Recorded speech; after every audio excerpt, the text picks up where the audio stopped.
اما بعد فقد قال الله تبارك وتعالى كما ورد في سورة الأعراف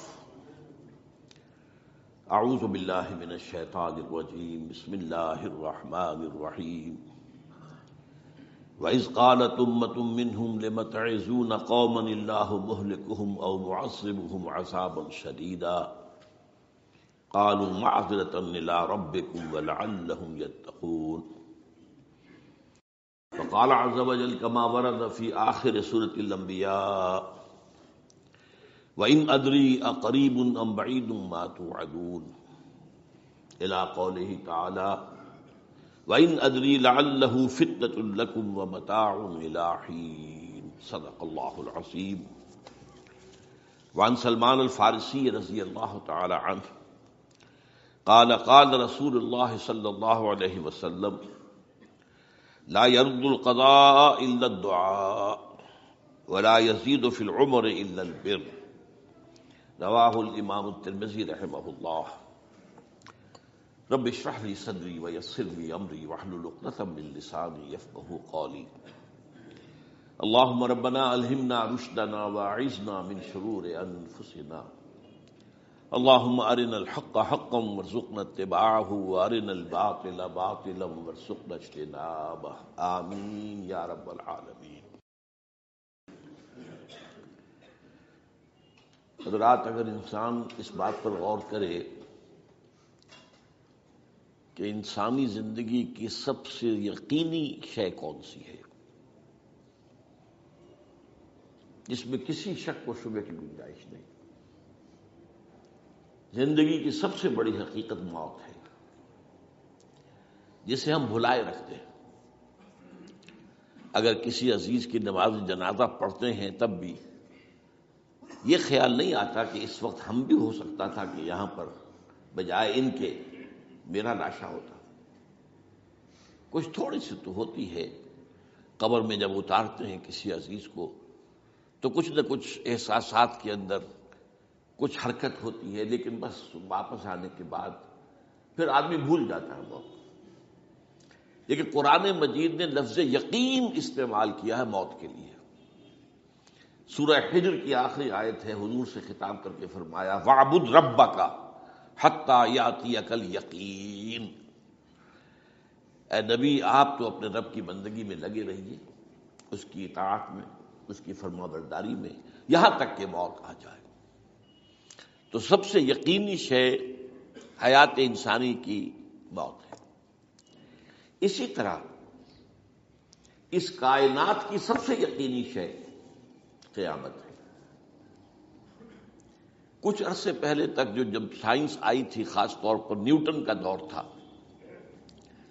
آپ کو یاد ہوگا بہت سو کو جو اصول تھے، میٹر از انڈسٹرکٹیبل، میٹر ڈسٹرائے نہیں ہو سکتا. عام گمان یہ تھا کہ کائنات ہمیشہ سے ہے، ہمیشہ رہے گی. یہ اس دور کا یہ تھا جو ذہنوں میں تصور تھا، جس کو نیوٹونین ایرا آف فزکس کہا جاتا ہے، فزکس کا نیوٹن کا دور. اور ویسے وہ بابا آدم ہے، ماڈرن فزکس کا باپ جو ہے وہ اس میں کوئی شک نہیں، نیوٹن ہے.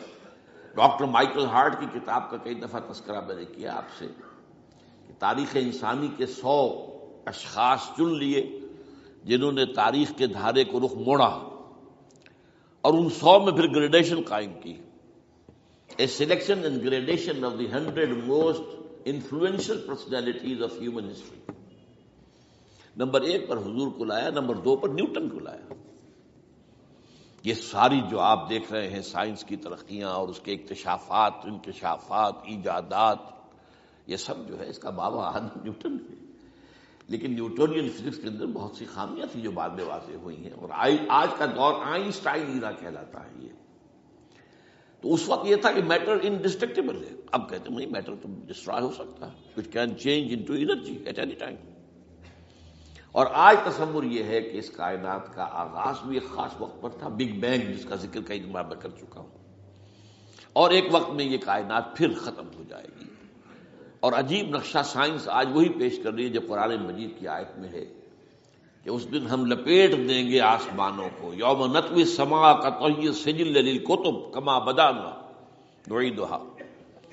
یہ جس طریقے سے کہ پھل جھڑی ہوتی ہے ایک، وہ اس طریقے سے پھیلتی ہے پھل جھڑی، تو اس طریقے سے یونیورس پھیلی ہے، اس کی گیلیکسیز جو ہیں پھیلی ہیں، اور پھر یہ ریورس ایکشن اسی طریقے سے ہوگا، یہ لپیٹ لیا جائے گا جیسے کہ پچھلے زمانے میں کتابوں کے تومار ہوتے تھے۔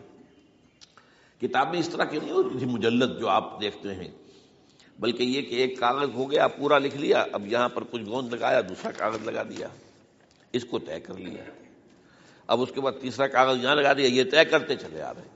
اس کو اسکرولز کہتے تھے، دی ڈیڈ سی اسکرولز بہت مشہور ہوئے ہیں کہ یہ جو بحیرہ مردار ہے اس کے قریب کی کچھ غاروں میں سے انجیل کے بہت پرانے مینuscripts جو برآمد ہوئے تھے، تو ان کو ڈیڈ سی اسکرولز کہتے ہیں۔ تو یہی ہے۔ بہرحال میں نے عرض کیا کہ انسان کی انفرادی زندگی کی سب سے بڑی حقیقت موت، اس کائنات کی سب سے بڑی حقیقت قیامت۔ قیامت سے پہلے کے بارے میں ایک حقیقت ہے جس پر کہ ہر مسلمان کو یقین رکھنا چاہیے، اور وہ یہ ہے کہ اس قیامت سے پہلے پوری دنیا میں حق کا بول بالا ہوگا۔ اچھا، یہ وہ بات ہے جو دنیا کے اکثر مذاہب میں ہے، اکثر مذاہب میں، اور خاص طور پر جو تین یہ مذاہب ہیں جنہیں ابراہیمی مذاہب کہا جاتا ہے، یہودیت، عیسائیت اور اسلام، جو صراحت کے ساتھ ہے۔ یہود کے ہاں بھی عقیدہ موجود ہے، عیسائیوں کے ہاں بھی ہے، مسلمانوں کے ہاں بھی ہے، کہ اس سے پہلے، اس کائنات کے ختم ہونے سے پہلے، اس زمین کی قیامت آنے سے پہلے اس پر اللہ کا دین غالب ہوگا، کنگڈم آف ہیون آن ارتھ۔ اور یہی بات حضرت مسیح نے کہی تھی اپنے اس وقت کے جن یہودیوں سے مخاطب تھے، ریپینٹ، توبہ کر لو، for the kingdom of heaven is at and.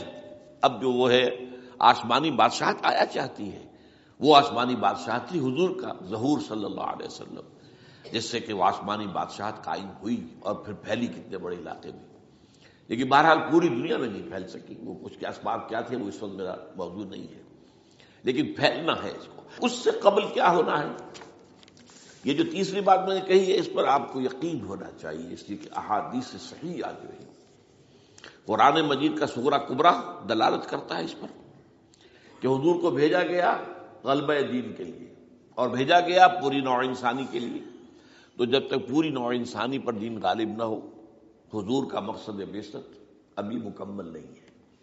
اسی کو اقبال نے کہا تھا، وقت فرصت ہے کہاں، کام ابھی باقی ہے، نور توحید کا اتمام ابھی باقی ہے۔ یہ چمن معمور ہوگا نغمہ توحید سے، ایک وقت آئے گا کہ پورا یہ قرآن جو ہے نغمہ توحید کے ساتھ اس کا جو ہے گونج جائے گا، لیکن یہ کہ ابھی تو نہیں ہوا ہے، نہ ہونا ہے۔ اس سے پہلے کا معاملہ ایک ہے کہ جس کی خبریں دی گئی ہیں، اور وہ ہے کہ قیامت میں اس نظام دین حق کے غالب ہونے سے پہلے بڑی خوفناک جنگوں کا ایک سلسلہ ہے جس کی خبریں دی گئی۔ یہ یہود کے ہاں بھی ہیں خبریں موجود، عیسائیوں کے ہاں بھی ہیں، جو بائبل کا آخری باب ہے، ریولیشنز آف سینٹ جان، وہ کاشفات یوحنا ترجمہ کیا جاتا ہے، اور حضور کی احادیث میں بھی موجود ہے۔ ملاحم، باب الملاحم، یہ بہت سی کتابوں کے اندر باقاعدہ ابواب ہیں، ایک باب الملاحم، جنگوں کا باب۔ ان میں سے ایک جنگ وہ ہے جسے کہا ہے اس یوحنا کی مکاشفات میں آرمگیڈون، اور غالباً اسی کو حضور نے قرار دیا ہے الملحمۃ العظمیٰ، عظیم ترین جنگ، الملحمۃ الکبریٰ۔ تو یہ بھی یقینی چیزیں ہیں کہ جو ہونے والی ہے۔ یہ ملاحم کیوں ہوں گے؟ اب اس میں اچھی طرح سمجھ لیجئے کہ اس میں ایک تو ہے عذاب اکبر جو آئے گا یہودیوں پر، ایک ہے عذاب اصغر جو آئے گا مسلمانوں پر۔ میں نے یہ آج سے 20 سال پہلے کتاب لکھی تھی، وہ جو مختلف، پہلے تو وہ نوائے وقت کے اندر کالم کی شکل میں شائع ہوئی تھی، پھر یہ کہ موجودہ اور سابقہ مسلمان امتوں کا ماضی، حال اور مستقبل، غالباً اس وقت آؤٹ آف پرنٹ ہے وہ کتاب۔ بہرحال جن کو بھی دلچسپی ہو وہ اسے کہیں سے حاصل کر لیں، لائبریری سے، مکتبے سے مل جائے گی اور پڑھے اس کو۔ یہ 20-22 سال پہلے کی بات ہے، کوئی آج کی بات نہیں۔ تو اس میں ان تمام چیزوں کا میں نے تذکرہ کیا ہے، اس لیے کہ عذاب اکبر اس کو کہتے ہیں کہ کسی قوم کا نام و نشان مٹا دیا جائے۔ یہ عذاب اکبر آتا تھا صرف ان قوموں پر جن کے طرف رسول بھیجے گئے اور قوموں نے بحثیت مجموعی رسولوں کا انکار کیا، ان پر وہ عذاب آئے، اسے عذاب استیصال بھی کہتے ہیں۔ فقطع دابر القوم الذین ظلموا، ان کی جڑ کاٹ دی گئی۔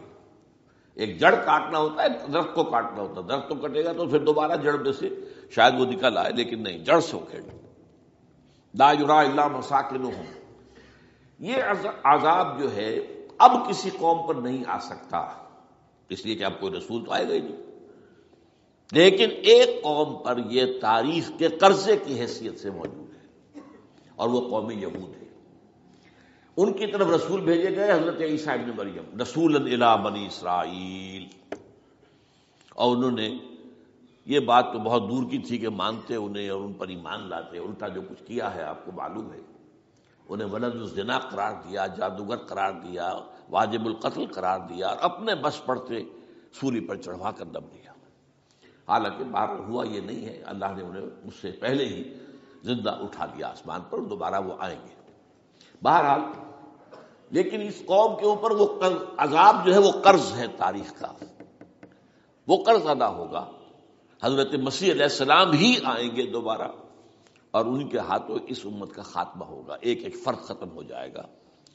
یہ جب میں نے یہ باتیں کہی تھی تو امریکہ میں یہودیوں نے بڑا شور مچایا، میرے خلاف جو ہے ان کی ایک مہم نکلی یہودیوں کی طرف سے کہ اس کی کتابیں وغیرہ، اس کے ویب سائٹ بند کرو، یہ جو ہے اینٹی سیمیٹک ہے، یہ کہتا ہے سب یہودی قتل ہو جائیں گے۔ یہاں پر بھی جو میرے ساتھ ایک ڈائیلاگ کرنے کے لیے کوئی 12-13 پروفیسر آئے تھے امریکہ وغیرہ سے، ان میں سے جو یہودی تھا تو اس نے بہت ناراضگی کا اظہار کیا، آپ کہتے ہیں سارے یہودی ختم کر دیے جائیں گے، یہ بات ظاہر بات ہے پیلیٹیبل نہیں ہے۔ لیکن پھر ہمارے ساتھی جو وہاں پر تھے امریکہ میں پریشان ہوئے کہ آپ کے خلاف یہاں پر اب یہ مہم شروع ہو گئی ہے، تو میں نے بتایا کہ یہ تو جو زائنسٹ ہے، جوش زائنسٹ، اور اس کے ساتھ ہے کرسچن زائنسٹ۔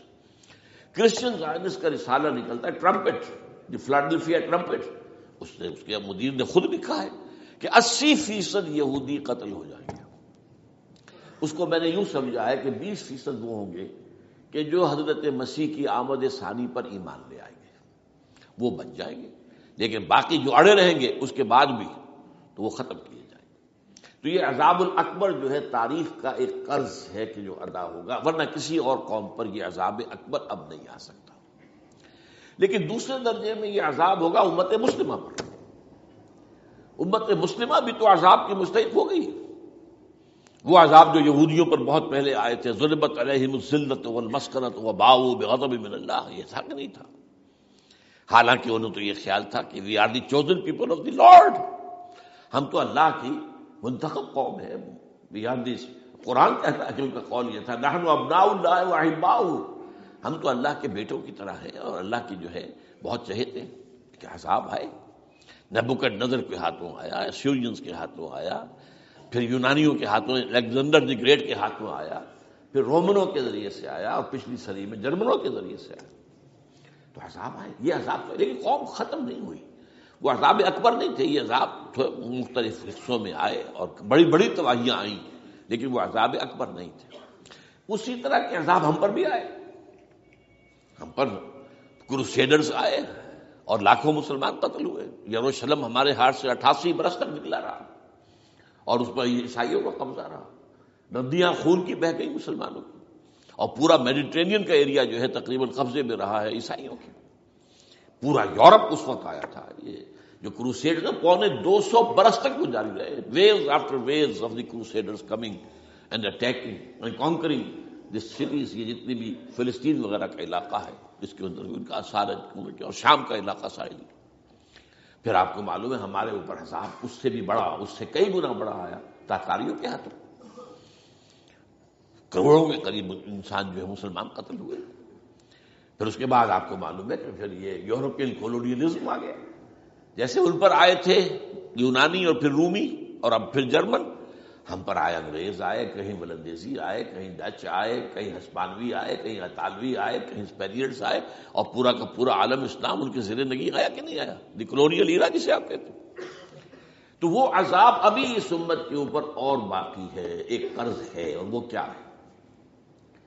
یہ کولونیل ایرا جب ختم ہوا ہے، ہم آزاد ہونے شروع ہوئے، اب یہ ہمارے لیے ایک امتحان کا مرحلہ تھا بہت بڑا۔ آزاد ہو کر تم کیا کرتے ہو؟ پہلے تو ہم کہہ سکتے ہیں کیا کریں، ہمارے اوپر تو ہم تو مجبور ہیں، ہمیں غلام بنا لیا انگریزوں نے آ کر، ہمیں فرانسیسیوں نے غلام بنا لیا، ہمیں اطالویوں نے غلام بنا لیا، ان کی طاقت کے آگے ہم بے بس ہیں، لاچار ہیں.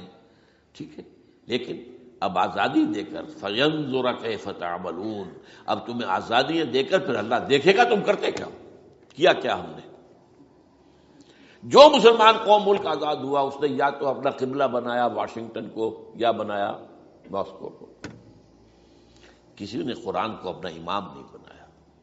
دعائیں مانگتے ہیں وَاجْعَلْهُ لَنَا إِمَامًا وَنُورًا وَهُدًى، لیکن اس کو امام بنانا، اپنا امام بنانا، اس کے پیچھے چلنا، اس کے احکام کو نافذ کرنا، اس کی شریعت کی تنفیذ کرنا، یہ اس کی تہذیب، اس کا تمدن دیا ہوا، اس کا معاشی نظام دیا ہوا، اس کو قائم کرنا زیرو. اس لیے بہت بڑے عذاب کے ہم مستحق ہیں. بات کڑوی ہے، اچھی نہیں لگے گی، لیکن میں یہ آج سے نہیں کہہ رہا ہوں، میں سن 80 سے یہ باتیں کر رہا ہوں. نوٹ کر لیجیے اس بات. البتہ اس میں یہ ہے کہ اس امت کا معاملہ سب کا ایک جیسا نہیں، لیسو سواء، جیسے سورہ آل عمران میں کہا گیا ہے کہ یہ اہل کتاب بھی سب ایک جیسے نہیں ہیں، ان میں بھی کچھ نہ کچھ نیک لوگ تھے. امت قائمۃ آناء اللیل، راتوں کو کھڑے رہنے والے، عبادت کرنے والے موجود تھے. عیسائیوں میں احبار اور رہبان جو تھے وہ بڑے نیک لوگ تھے، اس وقت بھی موجود تھے. لیکن بحثیت مجموعی کا معاملہ کیا ہے اس کو دیکھنا پڑتا ہے نا، بحثیت مجموعی صورتحال کیا ہے. تو صورتحال کیا ہے کہ ہم نے کہیں بھی اللہ کے دین کو قائم نہیں کیا. مذہب تو ہے، لیکن ظاہر بات ہے کہ جرم جو ہے تو پوری امت کا، لیکن سب برابر نہیں ہے. سب سے بڑے مجرم عرب مسلمان. کیوں؟ انہیں اللہ نے جو مقام دیا وہ کسی اور کو نہیں دیا. حضور ان میں سے تھے، یہ رتبہ بلند ملا جس کو مل گیا، رسول عربی ہے نا. نمبر 2، ان کی مادری زبان میں اللہ کی کتاب موجود ہے، انہیں اس کو سمجھنے کے لیے کوئی نئی زبان پڑھنے کی ضرورت نہیں ہے. کوئی ہمارے لیے تو یہ صرف پڑھیں، نحو پڑھیں، یہ پڑھیں، وہ پڑھیں، تب کہیں جا کر اپنی آنکھ سے قرآن پڑھیں، وہ نہ ترجمہ پر گزارا کریں. ترجمہ ظاہر بات ہے انسپائر نہیں کر سکتا آدمی کو. ترجمہ تو سیکنڈ ہینڈ نالج ہے. جب آپ ترجمہ پڑھ رہے ہیں تو گویا کہ آپ اس مترجم کی آنکھ سے پڑھ رہے ہیں، اپنی آنکھ سے تو نہیں پڑھ رہے. لہذا یہ سب سے بڑا عذاب تو ان پر آنا ہے. وہ جو میں بیان کر چکا ہوں گریٹر اسرائیل کے قیام کا معاملہ کیا ہے، تباہی تو انہی ملکوں پر آئے گی نا. وہ شام ہے، عراق ہے، اس کے لیے پہلا قدم اٹھایا تھا، ابھی تو اس کو ناکام بنا دیا ہے. اللہ تعالیٰ کی جو بھی حکمت ہے. جو عراق پر حملہ تھا وہ اصل میں اس لیے تھا کہ گریٹر اسرائیل کی طرف پہلا قدم تھا. شیرون نے کہہ دیا تھا، یہ جو پڑا ہوا ابھی کہیں مرا نہیں ہے، اس نے کہا تھا جیسے یہ صدام کی حکومت ختم ہوئی ہے، اس کے مجسمے گرائے گئے ہیں کہ ان قریب عراق پر ہمارا قبضہ ہوگا. یہ اصل میں تھا اس گریٹر اسرائیل کی طرف پہلا قدم. لیکن بات ہونا نقشے جو اب آ رہے ہیں دنیا میں، اب تو بہت عام ہو گیا. 1906 سے 2006 سے چھپا ہوا نقشہ ہے وہ، اور ہمارے اخبارات میں اس کا آدھا ابھی آیا ہے، باقی آدھا تو دیا ہی نہیں گیا. باقی آدھا ہے مڈل ایسٹ سے متعلق. وہاں جو نئی تقسیم ہونی ہے، عراق کے 3 حصے ہونے ہیں. ایک حصہ کردستان کے ساتھ مل جائے گا، وہ گریٹر کردستان، ایران کا کردستان، عراق کا کردستان، ترکی کا کردستان ملا کر ایک کردستان. جیسے ہمارے ہاں پاکستان کا بلوچستان، افغانستان کا بلوچستان اور ایران کا بلوچستان ملا کر گریٹر بلوچستان بنے گا. یہ ان کے نقشہ، یہ نقشہ تو اس میں دیا گیا ہے جو اب اخبارات میں چھپے. وہ اگلا حصہ جو ہے وہ میں آپ کو بتا رہا ہوں. اور جو سعودی عرب کے ٹکڑے ہوں گے کہ ایک چھوٹی سی ریاست بنا دی جائے گی مکہ مدینہ شہروں کے اوپر مشتمل. یہ ویٹیکان ہوگا، جیسے ویٹیکان سٹی ہے روم کے اندر، یہ عیسائیوں کا ایک بڑا مرکز ہے، تو ایک چھوٹی سی حکومت اسے کہتے ہیں، علیحدہ ہے. وہاں اطالوی حکومت کا قبضہ نہیں ہے، وہاں پہ ان کی اپنی حکومت ہے، پوپ کی حکومت ہے. ایسے ایک ویٹیکن، گویا کہ ایک مسلم ویٹیکن بنا دیا جائے گا مدینہ. یہ ان کے نقشے ہیں. یہ نہ سمجھے کہ ایسا ہوگا، یہ تو اللہ جانتا ہے. لیکن یہ کہ جو ہوگا وہ تو میں نے کئی دفعہ کہا، وہ تو اللہ کو معلوم ہے. یمکرون و یمکر اللہ، وہ اپنی سے چالیں چل رہے ہیں، اللہ اپنی چال چل رہا ہے، لیکن نقشے ان کی یہ. بہرحال اس میں جو بھی ہے یقیناً ایک حد تک کامیابی انہیں ہوگی جس کی خبریں ہمیں دی گئی ہیں. گریٹر اسرائیل ایک دفعہ قائم ہوگا، سعودی عرب سے بھی شمالی حصہ لے لیا جائے گا، مدینے میں داخل نہیں ہو سکیں گے بس. اچھا مکے کو وہ کلیم ہی نہیں کرتے، مکے سے انہیں کوئی سروکار نہیں ہے، لیکن یہ کہ مدینے کو وہ کہتے ہیں یہ ہمارا ہے، ہمیں یہاں سے نکالا گیا تھا، اور وہاں لیکن حدیث میں ہے کہ مدینے میں داخل نہیں ہو سکے گا دجال اور اس کی جو فوج ہے، لیکن باقی شام، عراق، فلسطین، لبنان اور ترکی کا جنوبی حصہ اور مصر میں جو ہے یہ سینائی پیننسلا کے ساتھ ساتھ سارا، وہ اس پر تو رو رہے ہیں ابھی تک یہودی کہ کیوں واپس کر دیا سینائی پیننسلا، 1967 وار میں ہم نے جیتا تھا اسے، بعد میں وہ اسحاق ریبن اور یاسر عرفات کے درمیان دوستی کروائی تھی کلنٹن نے، جس کے نتیجے میں وہ واپس آیا ہے، لیکن یہ کہ وہ واپس لے گئے، اور اس کے علاوہ جو فرٹائل علاقہ ہے نائل کے ڈیلٹا کا وہ بھی ان کی شامل ہے۔ تو اس ظاہر بات ہے جب یہ ہوگا تو بڑی تباہی آئے گی، اس میں تو کوئی شک ہی نہیں۔ تو سب سے بڑی تباہی مسلمانان عرب پہ آئے گی، اور کیوں ہوگی؟ مستحق ہیں اس کے، انہوں نے اس کے باوجود کہ قرآن ان کی اپنی زبان میں ہے، انہوں نے اس قرآن کو اپنا امام نہیں بنایا۔ نمبر 2 پر میں ہمیشہ کہتا رہا ہوں کہ جو مسلمانان عجم، اگر فرض کیجئے کہ 140 کروڑ مسلمان اس دنیا میں ہیں تو 30 کروڑ کے قریب جو ہیں وہ عرب ہیں، باقی 110 کروڑ جو ہیں، 1 ارب سے زیادہ تو غیر عرب مسلمان ہیں۔ ان میں سب سے بڑے مجرم جو ہے وہ ہم مسلمانوں نے پاکستان، ہم نے ایک تقسیم کرائی اسلام کے نام پر، ہم نے کہا کہ ہم اسلام کا نظام قائم کریں گے، اور اللہ نے ہمیں معجزے کے طور پر وہ عطا کر دیا پاکستان۔ اب قمری حساب سے 63 برس گزر چکے ہیں، جو آپ 61 کہتے ہیں، اگر قمری حساب رکھیں 63 برس ہو چکے، کہاں ہے وہ اسلام؟ لہذا مستحق۔ لیکن اب اس میں یہ ضرور ہے کہ ابھی پاکستان کے معاملے کو میں سمجھتا ہوں کہ ہینگنگ ان دی بیلنس والا معاملہ ہے، ابھی نہیں کہہ سکتے، اللہ تعالیٰ شاید کوئی توفیق دے دے، کوئی معجزہ ہو جائے، کیونکہ میرا تو یقین یہ ہے کہ یہ قائم بھی معجزے سے ہوا ہے، جس پر میں نے تفسیراً کتاب میں لکھا ہوا ہے اپنی استحکام پاکستان، اور اب کوئی دوبارہ معجزہ ہو سکتا ہے، اور وہ معجزہ کیا ہوگا کہ پوری قوم میں توبہ کی ایک کیفیت پیدا ہو جائے، اللہ کے کرنے سے ہو سکتی ہے۔ تمام انسانوں کے دل جو ہے اللہ کی 2 انگلیوں کے مابین ہے، حضور نے ہمیں خبر دی ہے، جدھر چاہتا ہے پھر دیتا ہے، تو کوئی عجب نہیں کہ ایسا ہو جائے۔ بہرحال اس اعتبار سے میں آپ سے عرض کر رہا ہوں کہ یہ پاکستان کے بارے میں نے جو آپ کو 2 آیتیں سنائی ہیں سورہ انبیاء کی، اس آخر کے حصے میں آئی ہیں سورہ انبیاء میں، وَإِنْ أَدْرِي أَقَرِيبٌ أَمْ بَعِيدٌ مَا تُوعَدُونَ، دیکھو لوگوں مجھے یہ معلوم نہیں ہے کہ جس عذاب خدابندی کا تم سے وعدہ کیا جا رہا ہے وہ قریب آ گیا یا دور ہے، یہ حضور سے کہا جا رہا ہے، قل، آپ یہ کہہ دیجیے، ان ادری اقریب ام بعید ما توعدون۔ ساتھ ہی یہ بھی فرمایا وَإِنْ أَدْرِي لَعَلَّهُ فِتْنَةٌ لَكُمْ وَمَتَاعٌ إِلَىٰ حِينٍ، اور مجھے نہیں معلوم، ہو سکتا ہے کہ یہ تمہارے لیے ایک فتنہ بن کر معاملہ آ گیا ہو اور ابھی تمہیں اور مہلت دے دی جائے۔ اس حوالے سے ہم نہیں کہہ سکتے، اب آپ کو معلوم ہے میں تفصیل سے بیان کر چکا ہوں جس طریقے سے مجموعی طور پر پاکستان کا گھیراؤ کیا گیا ہے، اور جس طریقے سے یہ جتنا نیو کونز کا اور کرسچن اور جو جیوش زائنسٹ ہیں، اور اب ان کے اندر اضافہ کیجیے ہندو زائنسٹ کا، اب یہ جس طریقے سے گھیرے کے اندر لے رہے ہیں پاکستان کو، جس طرح بھارت کی فوج افغانستان میں بھی آ رہی ہے، اس نے اپنے کتنے قونصل خانے کھولے ہوئے ہیں افغانستان میں، کس لیے؟ جو کچھ وہ ہو رہا ہے بلوچستان کے اندر، جو کچھ ہمارا پورا صوبہ سرحد ہے، اور اس سے آگے بڑھ کر جو کچھ کراچی میں ہو رہا ہے، یہ سارے معاملات جو ہیں وہ دیکھ لیجئے تو گویا کہ باہر سے ہمارا گھیراؤ مکمل ہو چکا ہے، اور اس میں یہ ہے کہ تازہ جو بمبئی کے اندر جو ہوئے ہیں معاملات وہ نوٹ کیجئے کس طریقے سے اب اسے کہا جا رہا ہے کہ کچھ مسلمانوں نے کیا ہے، حالانکہ اس کے اندر سب سے بڑا ثبوت یہ ہے کہ ایک ہندو ہیمنت، جس نے کہ وہاں ساری تحقیقات کی کہ سمجھوتا ایکسپریس کو جو اڑایا تھا کس نے اڑایا تھا، اس کی انہوں نے کہا جب کی ہے تحقیقات، اب یہ اس کو گیو دم دی کریڈٹ، ہندو قوم کے اندر کم سے کم یہ بھی بات موجود ہے، جہاں وہ بدماشیاں ہیں وہاں یہ بھی ہے، یہ خیر بھی ہے، جہاں برائیاں ہیں ان کے اندر وہ خوبیاں بھی ہیں۔ ان کا ایک کمیشن ہے، اس نے صاف ایک ہندو کو، اور ہندو بھی سرونگ کرنل کہا یہ ہے ماسٹر مائنڈ، اس نے کروایا، اور وہ گرفتار ہوا، serving kernel of Bharat army. تو اب ظاہر بات ہے کہ اس کو مارا گیا ہے ممبئی میں، اس کو مسلمان کاہے کو مارے گئے؟ مسلمانوں کا تو وہ ایسے محسن تھا، وہ مسلمان کس وجہ سے اسے مارے گئے؟ اسے مارنے والے کون ہیں؟ وہی ہندو زائنسٹ کہہ لیجئے ان کو، یا ہندو تشدد پسند کہہ لیجئے، جو پاکستان کو ختم کرنے پر تلے بیٹھے ہوئے ہیں۔ یہ ان کا در حقیقت کام ہے کہ اس شخص نے اتنی بڑی حرکت کی کہ ہمیں جو ہے ہماری سازش کو بے نقاب کر دیا.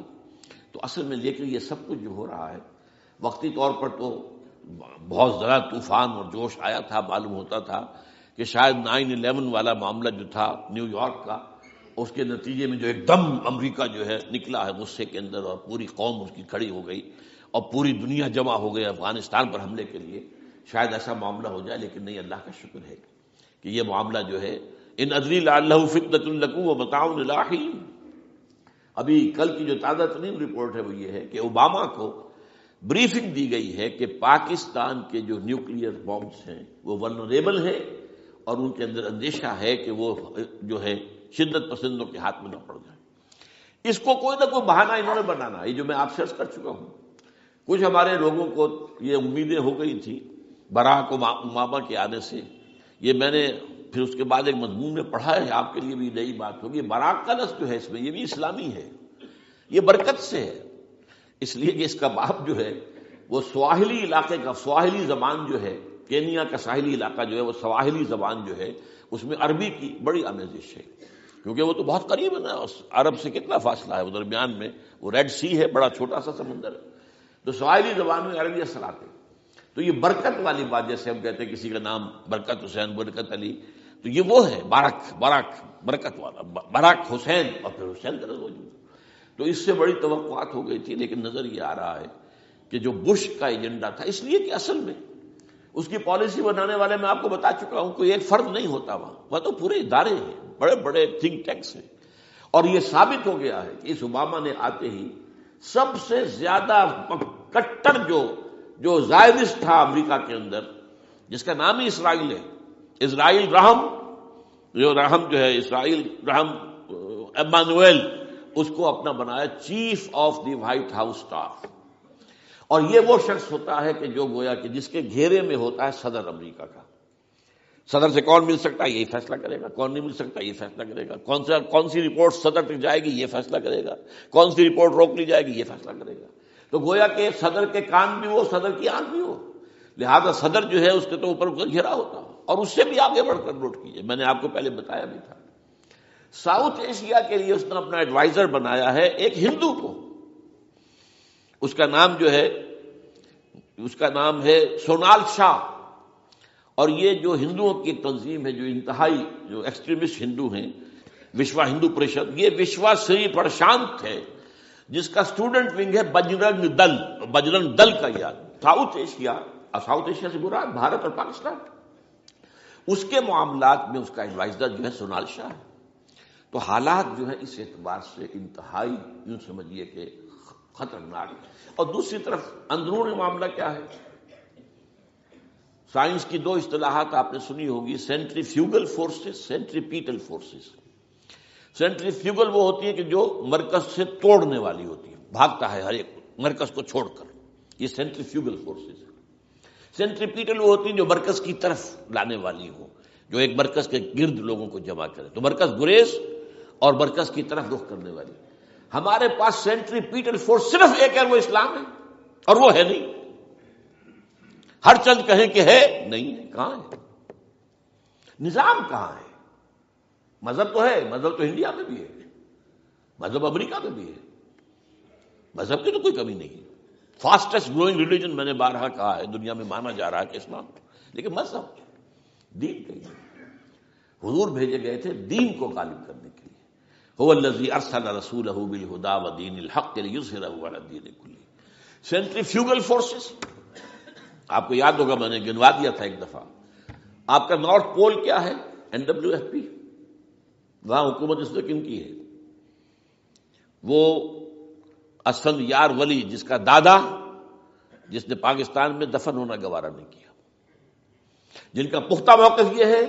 اس کے باپ کا بھی ولی خاں کا یہ تھا کہ انگریز نے بنایا ہے پاکستانی، انگریز کا بنایا ہوا ہے، یہ انگریزی سازش کے نتیجے میں وجود میں آیا.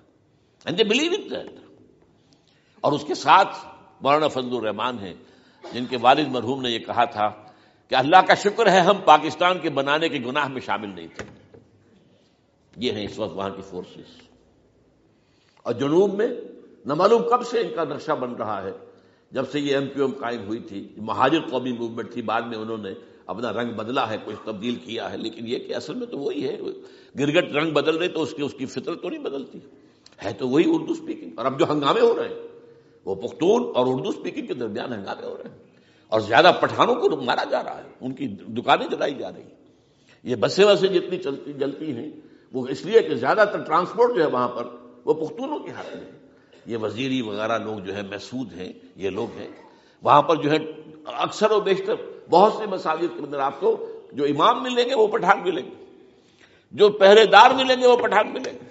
بہت بڑی تعداد ہے، لیکن یہ کہ اس کے اوپر وہاں پر فساد شروع ہو گیا. بلوچستان کا معاملہ سب کو معلوم ہے. تو اندرونی طور پر جو سینٹریپیٹل فورس ہو سکتی تھی اس کو ہم نے کیا نہیں مضبوط، کمزور سے کمزور تک کرتے چلے گئے. اور اب جو کچھ ہو رہا ہے، اب مضامین آ رہے ہیں، آئلی قوانین میں تبدیلیاں کیوں کی جا رہی ہیں. یہ جو کانفرنس ہوئی تھی جو UNO کے اندر بیجنگ +5 کانفرنس، جو بات اس میں طے اور اس میں یہ تھا طلاق کے معاملے میں مرد اور عورت کو بالکل برابر کر دیا جائے. اب وہی کر رہے ہیں آپ. یہ سواری آئی کائے کے لیے؟ جیسے مرد طلاق دے سکتا ہے عورت بھی طلاق دے سکتا ہے. اسلام میں یہ نہیں ہے. اسلام میں یہ ہے کہ عورت طلاق لے سکتی ہے، دے نہیں سکتی. وہ لے گی یا تو شوہر سے خود کہے بھائی تم مجھے آزاد کر دو، تم نے مجھے مہر دیا تھا میں واپس کرتی ہوں، یا یہ آدھا لے لو، یا یہ ہے کہ وہ اپنے بڑوں سے بزرگوں سے اور اس کے بڑوں بزرگوں کو بیچ میں ڈالے، یا عدالت میں جائے. عدالت اگر کو قائل کر دے گی کہ عدالت کے واقعی اس کے معاملات ان کے صحیح اب نہیں نبھ سکتے، وہ سیپریٹ کر دیں گے. وہ ایک ہے خلا لی جا سکتی ہے، طلاق دی نہیں جا سکتی. یہ فرق رکھا گیا. اسلام میں مرد اور عورت اسینشلی برابر ہیں. As human beings they are equal. کوئی فرق نہیں، کوئی اونچا نہیں، کوئی نیچا نہیں. جو بھی انسان کے اندر شرف انسانیت ہے، اشرف المخلوقات ہونے کا جو مقام حاصل ہے، وہ مرد کو بھی عورت کو بھی ہے. ان میں کوئی فرق نہیں. لیکن جب ایک مرد اور ایک عورت مل کر ایک خاندان کی بنیاد ڈالتے ہیں، اب وہ برابر نہیں ہے. الرجال قوامون علی النساء. کوئی بھی انسٹیٹیوشن ہو اس میں دو برابر کے سربراہ نہیں ہو سکتے. دونوں کا اختیار ایک جیسا ہو تو کیسے چلے گی گاڑی؟ چل ہی نہیں سکتی. آپ ڈائریکٹر جو ہے 100 بنا لیں، مینیجنگ ڈائریکٹر ایک ہوگا. ظاہر بات ہے دو تو نہیں ہو سکتے. لہذا انسٹیٹیوشن فیملی کے لیے اسلام نے جو نظام دیا ہے، یہی طلاق کا معاملہ ہے، وراثت کا معاملہ ہے. عورت کے ذمہ کچھ اور کام لگائے ہیں، مردوں کے ذمہ کچھ اور کام لگائے ہیں. مرد ذمہ دار ہے، کفیل ہے، لہذا وراثت میں اس والد کی طرف سے اسے 2 حصہ ملتا ہے. لڑکی کی کوئی ذمہ داری ہے ہی نہیں. وہ تو بلکہ شادی بھی ہوگی تو شوہر سے مہر لے گی، لڑکا شادی کرے گا تو مہر دے گا. تو یہ تمام چیزیں جو ہے آرٹیکولیٹڈ ہیں، یہ ایک دوسرے کے ساتھ منطقی طور پر جڑی ہوئی ہیں، اور وہ جو ہے تباہ کرنے کر تلے ہوئے ہیں ہمارے خاندانی نظام کو. عورت اور مرد کو برابر کر دیا جائے. یہ سارا، اور اس سے پہلے جو آیا تھا معاملہ وہ بھی تقریباً یہ ہے کہ زنا کے معاملے سے جو خوف ہو سکتا تھا عورت کو وہ ختم ہو جائے.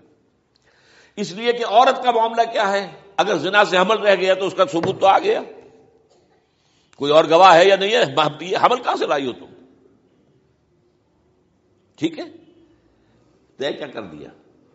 پرچہ بھی درج نہیں ہو سکتا اس کا جب تک کہ 4 چشمدید گواہ جا کر کسی مجسٹریٹ کے سامنے گواہی نہ دیں کہ ہم نے اپنی آنکھوں سے دیکھا ہے، تب پرچہ درج ہوگا. تحقیق اس کے بعد ہوگی. یہ کہاں ہوگا؟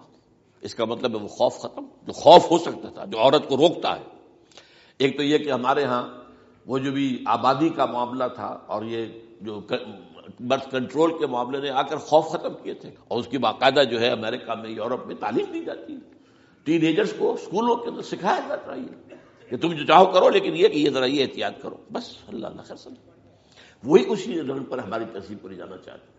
اب یہ دونوں نقشے ایسے ہیں کہ جس کے نتیجے میں جیسا کہ میں نے عرض کیا، محسوس ایسا ہوتا ہے. یہ میں ابھی کہہ رہا ہوں، میں یقین سے نہیں کہہ سکتا. وَإِنْ أَدْرِي لَعَلَّهُ فِتْنَةٌ لَكُمْ وَمَتَاعٌ إِلَىٰ حِينٍ.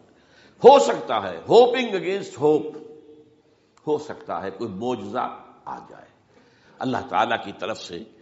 جیسے کہ پہلے معجزہ آیا تھا تو خدایا آن کرم بارے دیگر کو نے اللہ دوبارہ بھی معجزہ دکھا، اور ان تمام سختیوں سے، ان تمام سے ہمیں گزار کر اس کا امکان موجود ہے. امکان کو میں نفی نہیں کر سکتا، اس لیے کہ اللہ کی قدرت ہے.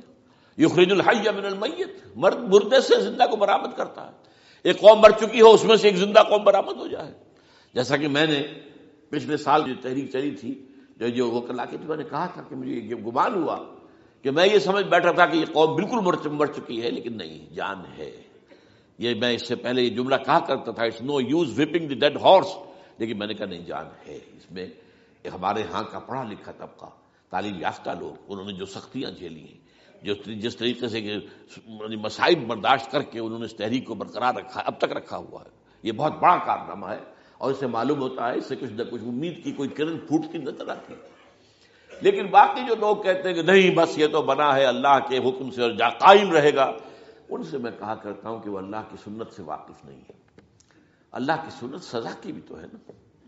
اللہ تعالیٰ رسی دراز کرتا ہے، ایک دم کھینچ بھی لیتا ہے، یہ بھی اللہ کی سنت ہے۔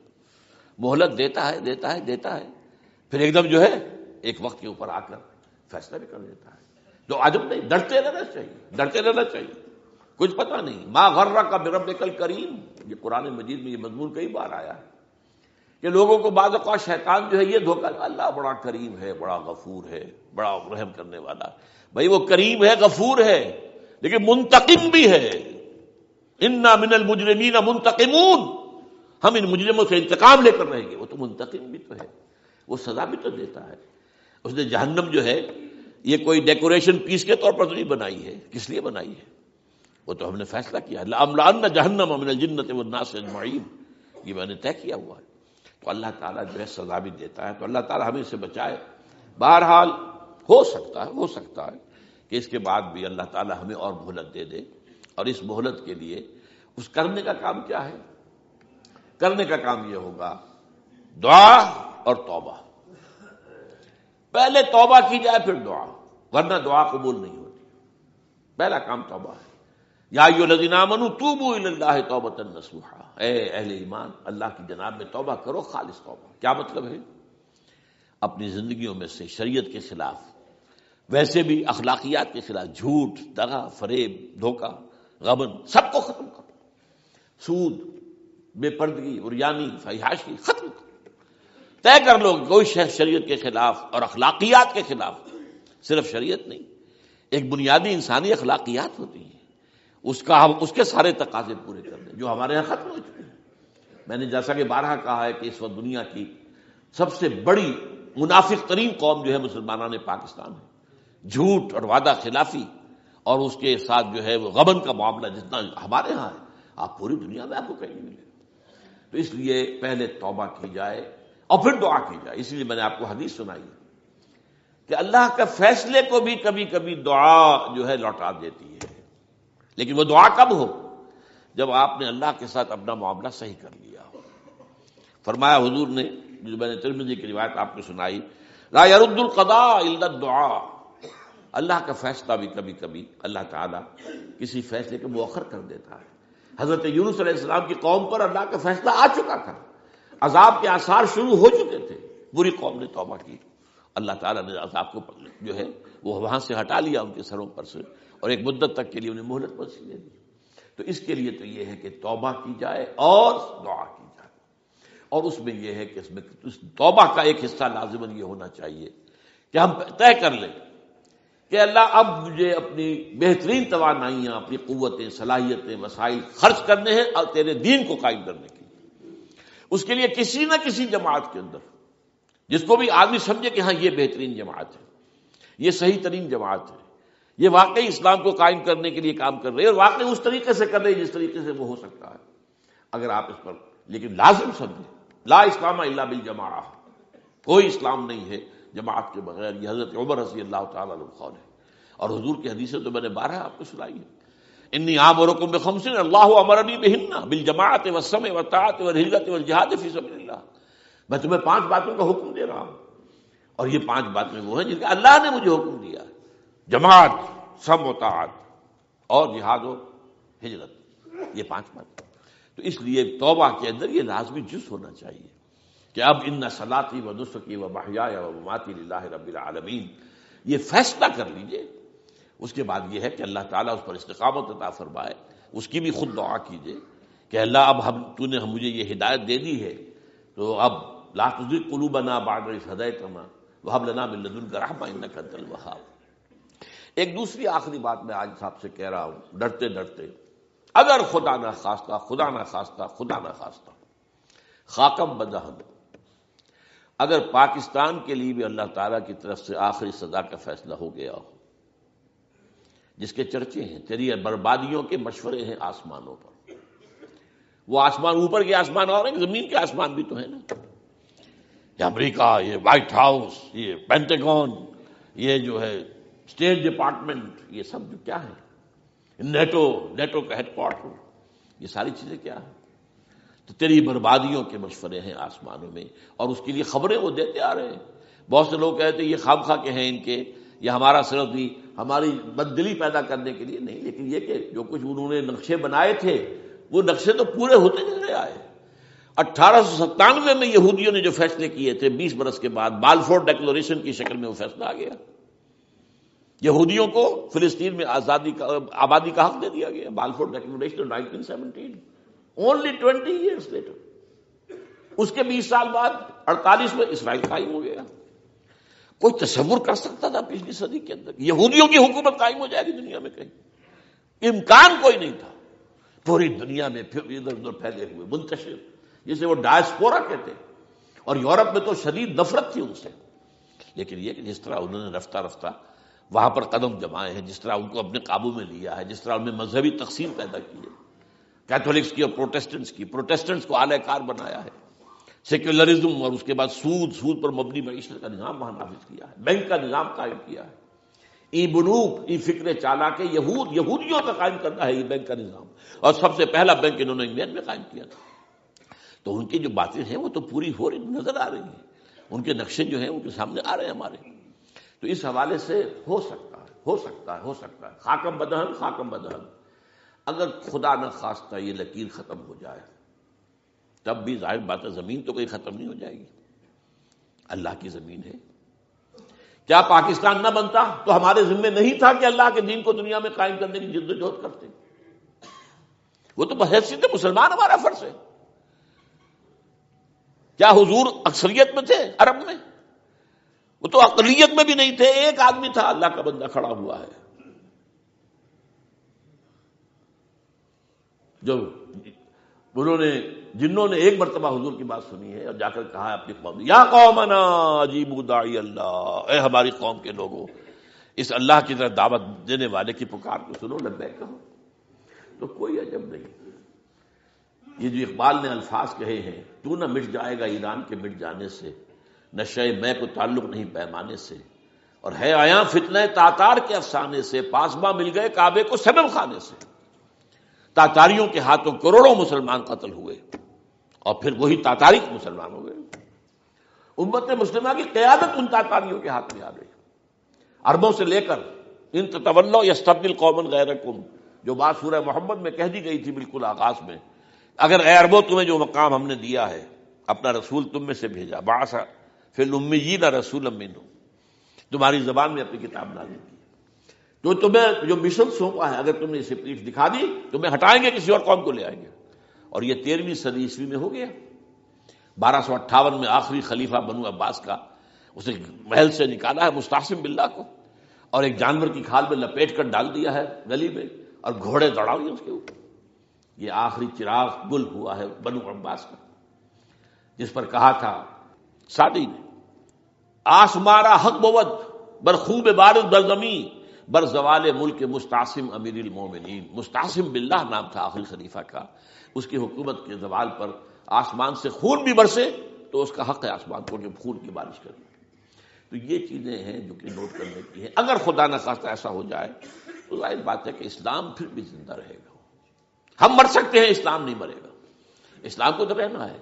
جیسا کہ حضور نے فرمایا کہ میں آخری رسول ہوں، تم آخری امت ہو، وہ تو یہ ہے، البتہ یہ ہے ہو سکتا ہے ہم سے یہ قیادت چھین کر کسی اور کو دے دی جائے، اور کوئی عجب نہیں کہ ہندوؤں سے ہمیں پٹوا کر ہندوؤں کے ہاتھ میں دے دی جائے۔ تاریخ کی میں مثال دے رہا ہوں، ہے یہاں فتنہ تاتار کے افسانے سے، پاسباں مل گئے کعبے کو صنم خانے سے۔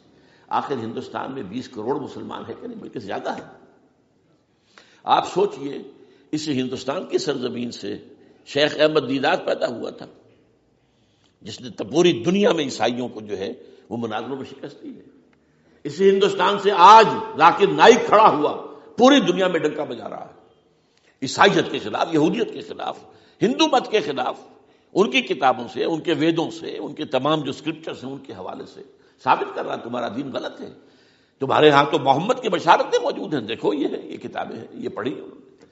میں نے کبھی کہا تھا مولانا علی میاں رحمۃ اللہ علیہ سے کہ مولانا، میں یہ گیا تھا ان کے پاس ملاقات کے لیے، میرا خیال ہے کہ سن 82-83 کی بات ہے، کہ میں اور کسی سے تو توقع نہیں رکھتا لیکن آپ سے توقع رکھتا ہوں کہ آپ زیادہ روشن خیال علماء میں سے ہیں، کہ آپ ندوۃ العلماء لکھنؤ کے اندر آپ سنسکرت کی تعلیم کو لازمی کریں، تاکہ آپ کے فارغ التحصیل لوگ نکلیں تو وہ پڑھ سکیں ویدوں کو کہ ویدوں میں کیا لکھا ہوا ہے، ہندو کے ذہن کو تو سمجھے کہ ہندو کا ذہن ہے کیا، اس کا فکر کیا ہے، اس کی سوچ کیا ہے، اس کے عقائد کیا ہیں، جو وہ ظاہر کر رہے ہیں وہی ہیں یا واقعی ان کی کتابوں میں کچھ اور ہے۔ آج ہمارا بھی ظاہر بات ہے کہ آج اسلام جو ہے، کوئی تازیوں کے جلوسوں سے کوئی اسلام کو پہچانے، یا جو پیروں کے مقبروں کے اوپر جو ہے صوفیہ کے جو عرس ہو رہے ہیں اس کے حوالے سے اسلام کو پہچانے گا، تو کیا وہ صحیح اسلام کو پہچانے گا؟ اسی طریقے سے آپ کو ہندو مذہب کا ذہن جو ہے کیا ہے، تو وہ وعدہ کیا کہ ہاں آپ نے بہت اچھی بات کہی ہے۔ 2 سال کے بعد میری ملاقات وہاں ہوئی ایک کانفرنس میں، وہ بھی مضبوط تھے، میں بھی تھا شکاگو میں۔ میں نے پوچھا مولانا وہ آپ نے کیا؟ کہ میں تو بھول ہی گیا۔ یہ ہمارے علماء کا اصل میں معیار ہے، نئی بات کو جو ہے کوئی قبول کرنا ان کے لیے اتنا آسان نہیں۔ آج ذاکر نائک کر رہا ہے، ڈٹ کر کر رہا ہے، ان کے اسکرپچر سے، ان کے حوالوں سے، اپنشد سے، اور تمام جو ان کے جو ہیں ویدوں سے، تو یہ کام جو ہو رہا ہے۔ اسی طریقے سے یہ بھی بات میں آپ کو بتا دوں کہ میرے دورہ ترجمہ قرآن کی جس قدر پذیرائی بھارت میں ہو رہی ہے، پاکستان میں نہیں ہے۔ پاکستان میں تو میرے چینلز بند کر دیے گئے، مجھ پر بہت سے چینلز جو ہیں ان کا دروازہ بند ہے، پی ٹی وی میں تو میرا داخلہ ہی حرام ہے، اور باقی سب نے بند کر دیا گیا۔ ایک جو ہے ہمارے ہاں ایک مائنورٹی کمیونٹی ہے، وہ اتنی زوردار ہے، اور ظاہر بات ہے نیوسنس ویلیو اگر زیادہ ہے تو وہی چیز دنیا میں چلتی ہے۔ آپ کو معلوم ہے بند کرا دیا انہوں نے، کچھ عرصے کے لیے ذاکر کا پروگرام بھی ممبئی میں بند کرا دیا تھا، لیکن وہاں تو کھل گیا، اس لیے کہ کم سے کم ذاکر نے پچھلے دنوں کہا ہے ایک کانگریس ایک اپنے اجلاس کے اندر، اور یہ عجیب بات ہے، اس سے پہلے اس نے کبھی کوئی سیاسی بات نہیں کی، لیکن اس نے یہ بات کہی ہے کہ پہلے تو کہا جاتا تھا ہندوستان میں کہ مسلمان تعلیم حاصل نہیں کرتے، جاہل ہیں، اس لیے پیچھے رہ جاتے ہیں، اور آج جب مسلمان آگے آگے ہے تعلیم میں، تو آئی ٹی کے میدان میں دروازہ بند کر دیا گیا مسلمانوں کا۔ یہ اس نے کھل کر کہا ہے، بامبے کی اسٹیج پر کہا ہے، لیکن اس نے یہ کہا کہ جو کچھ بھی ہے ہندوستان میں، لیکن ایک بات ہے کہ ہندوستان کی عدلیہ صحیح جگہ پر قائم ہے، اس کا مقام درست۔ آپ سوچئے ہمارے ہاں اس کا تصور ہے کہ اس طریقے کی انکوائری کمیٹی آئے اور اس طرح کھل کر اس کا جو ہے لوگوں کے سامنے اس کو بیان بھی کر دیا جائے؟ ہمارے ہاں تو کسی انکوائری کمیٹی کی رپورٹ آج تک سامنے آتی ہی نہیں، سب بند، کوئی کمیٹی جو بھی کچھ ہو جائے، اس کے بعد کسی کو پکڑنا، سرونگ کرنیل کو پکڑ لینا، تو عدلیہ قائم ہے۔ جیسے کہ کبھی چرچل نے کہا تھا جب بے انتہا تباہی ہو گئی تھی 2nd ورلڈ وار میں، اور لوگ آئے کہ برباد ہو گئے، تباہ ہو گیا، یہ ہو گیا وہ، اس نے کہا یہ بتاؤ کہ برطانیہ میں عدالتیں کام کر رہی ہیں؟ کہ ہاں، بس ٹھیک ہے، پھر یہ ملک قائم رہے گا۔ یہ معاملہ جو ہے بھارت کے اندر عدالتیں ہیں، چل رہی ہیں، تو اس حوالے سے کوئی عجب نہیں، کوئی عجب نہیں۔ ہمیں اصل میں جیسا کہ میں نے کہا تھا کہ ہم وطن پرست نہیں ہیں، ہم زمین پرست نہیں ہیں، وندے ماترم یہ ہمارا ترانہ نہیں ہے، زمین کے پجاری نہیں ہیں، ہمیں پاکستان سے محبت ہے اور پاکستان کا دفاع کریں گے۔ اور بڑے عمدہ بات ہے کہ اس موقع پر جو ہے تمام ہماری جو اپوزیشن پارٹیز ہیں وہ جا کر جمع ہو گئی ہیں، آل پارٹیز کانفرنس کے اندر یکجہتی کا ثبوت دیا ہے۔ یہ اسلام کے لیے ہونا چاہیے، صرف ایک خطہ زمین کے لیے نہیں۔ اصل میں شے جو ہے ہمیں جو مقصود ہے وہ اسلام ہے۔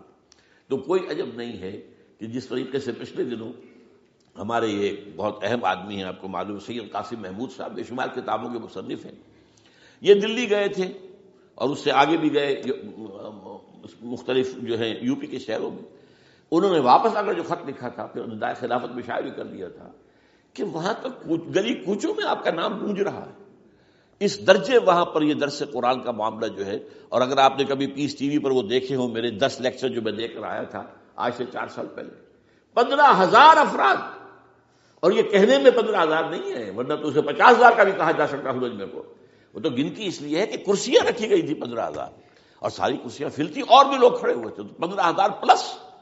کہیں پاکستان میں تو آج تک یہ بات نہیں ہوئی ہے، لیکن یہ کوئی عجب نہیں۔ قرآن مجید میں سورہ انعام میں نقشہ کھینچ دیا گیا، حضور سے کہا گیا اے نبی آپ مایوس اور بددل نہ ہوں، اگر یہ مکے والے ہماری اس کتاب قرآن کی قدر نہیں کر رہے تو ہم نے ایک قوم کو تیار کر رکھا ہے جو اس کی ناشکری نہیں کریں گے، ناقدری نہیں کریں گے۔ ان یکفر بہا ہؤلاء، اگر یہ لوگ مکے والے آپ کی قوم اگر یہ کفران نعمت کرے گا قرآن کا تو ہم نے ایک اور قوم کو تیار کر رکھا ہے، وَوَكَّلْنَا بِهَا قَوْمًا لَيْسُوا بِهَا بِكَافِرِينَ، وہ اس کی ناقدری نہیں کریں گے۔ اب دیکھ لیجئے معجزہ کیا ہوا، مدینے میں تو حضور کا قدم مبارک بھی نہیں پہنچا اور وہاں انقلاب آ گیا۔ آپ کے دو ادنا خادم، ادنا شاگرد گئے ہیں، اور مصعب بن عمیر اور عبداللہ بن ام مکتوم جو نابینا تھے رضی اللہ تعالیٰ عنہما، اور وہاں انقلاب آ گیا، دونوں قبیلے ایمان لے آئے، ساری ان کی جو ٹاپ کی لیڈرشپ تھی ایمان لے آئی، اور وہ یثرب جو ہے مدینہ النبی بن گیا، وہ دارالہجرت بن گیا۔ تو کوئی عجب نہیں، تو ہمیں تو چمٹے رہنا اسلام کے ساتھ اور اس کے لیے اپنی جد و جہد کو جاری رکھنا ہے، اور اس ملک کے اندر بھی ہر خیر کی بات کی ہم دعوت دیتے رہیں گے، مشورے دیتے رہیں گے۔ البتہ یہ ہے کہ لوگ کہہ سکتے ہیں کہ تم کس قوم کو، یہ تو ختم عذاب ہونے والا ہی ہے، بس کس کو ڈرا رہے ہو؟ تو اس لیے میں نے آیت پڑھی تھی، اذ قالت امۃ منہم لم تعظون قوما اللہ مہلکہم او معذبہم عذابا شدیدا، جبکہ ایک قوم نے کہا کیوں ان کو وعظ کہہ رہے ہو، کس لیے، کچھ حاصل نہیں، اب ان پر تو اللہ کا عذاب آ کر ہی رہے گا اور عذاب علیم آ کر رہے گا۔ تو انہوں نے جواب دیا قالوا معذرۃ الی ربکم، ہم اپنے رب کے حضور میں جا کر معذرت تو پیش کر سکیں گے، اے اللہ ہم چمٹے رہے تیرے دین کے ساتھ، اے اللہ ہم نے اپنے آپ کو وابستہ کیے رکھا، اپنی بہترین صلاحیتیں اور قوتیں اور اپنی توانائیاں صرف کی ہیں، اے اللہ اس کام کے لیے۔ اور یقین کا لفظ بھی میں نے شروع میں کہا تھا آپ سے، موت اور قیامت، اور دو مرتبہ آیا ہے قرآن کے بارے میں، ان ھذا لھو الحق الیقین، انہ الحق الیقین، یہ حق الیقین، یقین کا حقدار جو ہے وہ قرآن ہے۔ تو کیا پتہ یہ جو یقین ہے اللہ کی کتاب کی شکل میں، اس سے کسی اور جگہ پر انقلاب آ جائے، کوئی بعید نہیں، یہ اللہ تعالیٰ کے فیصلے ہوتے ہیں۔ اقول قولی ھذا واستغفر اللہ لی ولکم ولسائر المسلمین والمسلمات۔